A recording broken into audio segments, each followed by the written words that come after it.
saya kira Megawati sebagai negarawan dan banyak pernah jadi presiden dan sudah bersikap tegas menolak keinginan inkonstitusional Jokowi untuk 3 periode. Itu dipertahankan saja, dipertegas, lalu diiringi dengan langkah-langkah yang memang dibutuhkan saat ini.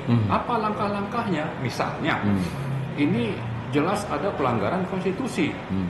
Sudah sekian banyak, misalnya undang-undang dilanggar, sehingga syarat untuk Jokowi dimakzulkan itu sudah lebih dari cukup misalnya. Nah ini kita berharap PDIP itu mau bergabung dengan partai-partai oposisi, termasuk partai-partai yang ada di Jokowi Gibran itu juga mendukung agar pemakzulan itu bisa terjadi. Jadi konsistenlah bahwa sikap Bu Mega menolak keinginan Jokowi 3 periode itu sudah bagus. Tapi tidak cukup hanya sampai di situ. Sekarang saatnya mengambil keputusan yang sangat-sangat penting dan strategis, yaitu segera memulai proses supaya Presiden Jokowi ini segera dimakzulkan melalui perintah atau amanat pasal 7A Undang-Undang Dasar 1945. Itu yang saya kira sangat mendesak, dan ini akan terus dari petisi 100 disuarakan agar dengan begitu rakyat paham. Pahamnya rakyat itu misalnya kita ingin sikap otoriter yang tadi Pak Munis sudah sebutkan, yang sedang diperankan oleh Jokowi dengan melanggar prinsip-prinsip moral dan hukum dan tidak menghargai negara ini sebagai negara hukum, sehingga hukum itu bisa dipermainkan melalui berbagai lembaga. Ini supaya segera dihentikan. Jadi sistem atau cara memerintah otoriter yang melanggar hukum, melanggar prinsip moral, etika ini supaya segera dihentikan. Dan itu mari kita lakukan bersama-sama. Yang kedua, kita ingin partai-partai yang mendukung Prabowo Gibran ini menyadari kesalahan mereka yang sudah mendukung capres-cawapres yang sebetulnya lahir dari pelanggaran moral dan etika yang sudah sangat nyata. Dan itu publik sudah bisa mengikuti.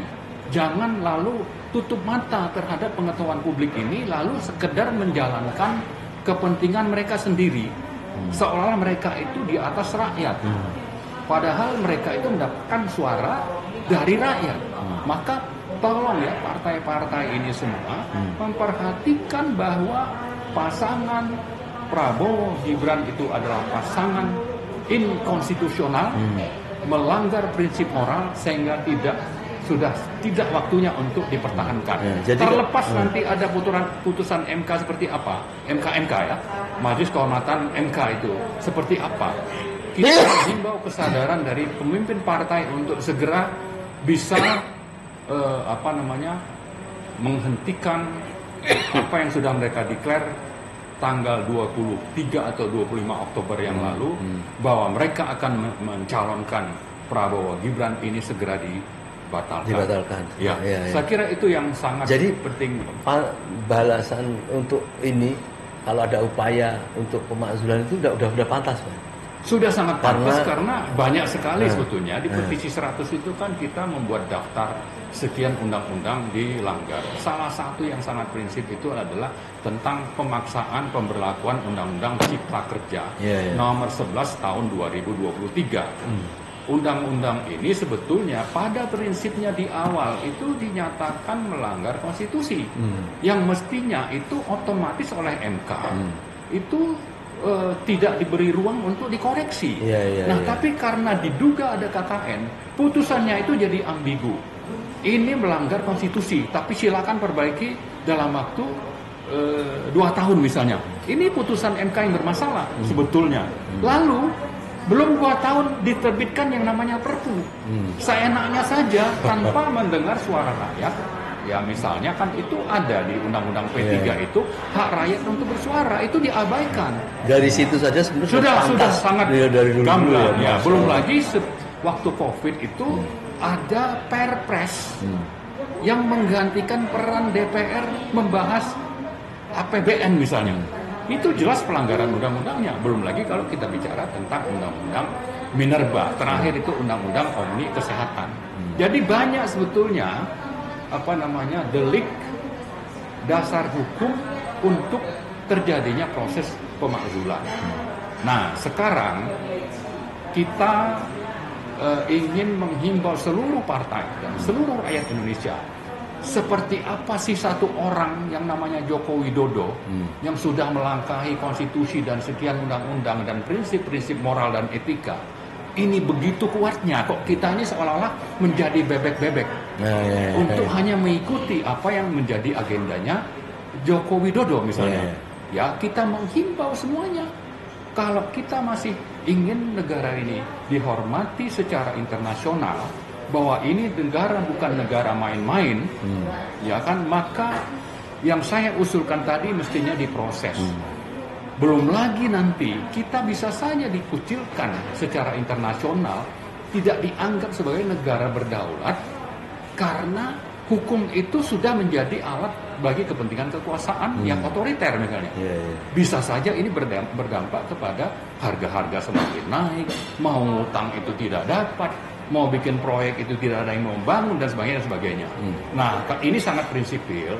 Jadi saya kira satu orang yang otoriter ini seluruh rakyat harus melawannya. Terlepas sekarang Anda masih mendukung yang namanya Presiden Joko Widodo yang katanya menurut survei itu 80% itu tingkat penerimaannya itu 80%.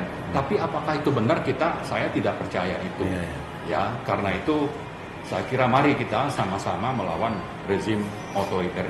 Baik. Saya sebetulnya bisa memahami apa yang disampaikan Pak Musni. Ya, jelas itu kita paham itu. Tapi yang ingin saya tekankan adalah untuk kita jangan pesimis. Itu aja. Tapi kita harus optimis bahwa kalau memang ada jalan, mari kita upayakan optimal dan mari kita berdoa supaya jalan yang meskipun kecil itu bisa terwujud. Misalnya kita dorong terjadi pemakzulan.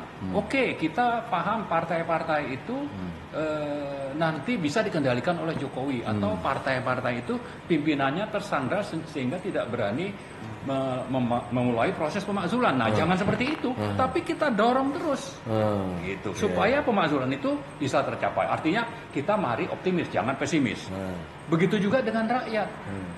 Rakyat ini kita terus gelorakan perlawanannya untuk mendorong misalnya Jokowi itu mundur dengan sendirinya.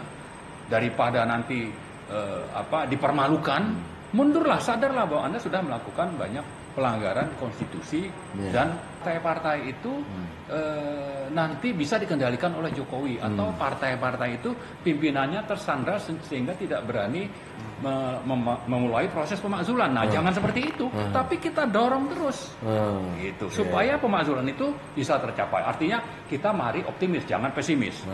Begitu juga dengan rakyat. Rakyat ini kita terus gelorakan perlawanannya untuk mendorong misalnya Jokowi itu mundur dengan sendirinya. Daripada nanti dipermalukan, mundurlah, sadarlah bahwa Anda sudah melakukan banyak pelanggaran konstitusi dan melanggar prinsip-prinsip moral di Pancasila. Kemudian kita juga berharap rakyat itu menuntut partai-partai atau datang ke DPR, ke MPR untuk memulai proses pemakzulan itu. Artinya kita optimis bahwa rakyat ini akan bangkit, terlepas bahwa nanti atau pengalaman selama ini memang belum. Tapi kalau situasinya itu terus kita kejar, ya, ada momentum yang terus kita kejar, siapa tahu Allah menurunkan pertolongan sehingga akhirnya rakyat itu mendapat pertolongan, maka proses pemakzulan di DPR dan partai-partai itu bisa terlaksana. Diperkirakan MK itu kapan, Pak? Bisa saja minggu depan, ya. Katanya kan ada berapa 14 tuntutan kalau nggak salah. Kemudian prosesnya itu dimulai Senin atau Selasa. Ya.